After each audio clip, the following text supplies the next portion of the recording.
দেশের মানুষ পিয়ার বোঝে না।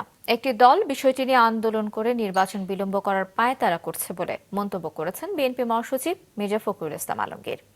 সকালে ঢাকা রিপোর্টার্স ইউনিটিতে এক স্মরণ সভায় তিনি আরও বলেন, জনগণ পিয়ার পদ্ধতি গ্রহণ করবে না, বিএনপি সংস্কার চায় না, এমন অপপ্রচার চালানো হচ্ছে অভিযোগ করে ফখরুল বলেন, বিএনপির জন্ম হয়েছে সংস্কারের মধ্য দিয়ে, সামনে কঠিন পরীক্ষা রয়েছে, চক্রান্ত ষড়যন্ত্র, আর সেসব রুখে দিয়ে এগিয়ে যাওয়ার আহ্বান জানান বিএনপি মহাসচিব।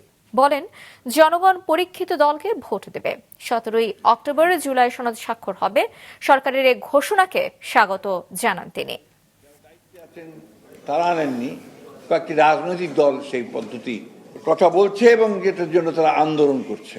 এর লক্ষ্য একটাই, সেই লক্ষ্যটি হচ্ছে যে নির্বাচনকে বিলম্বিত করা, জনগণের ক্ষমতা জনগণের হাতে ফিরিয়ে দেওয়ার যে প্রক্রিয়া, সেই প্রক্রিয়াকে বিলম্বিত করা।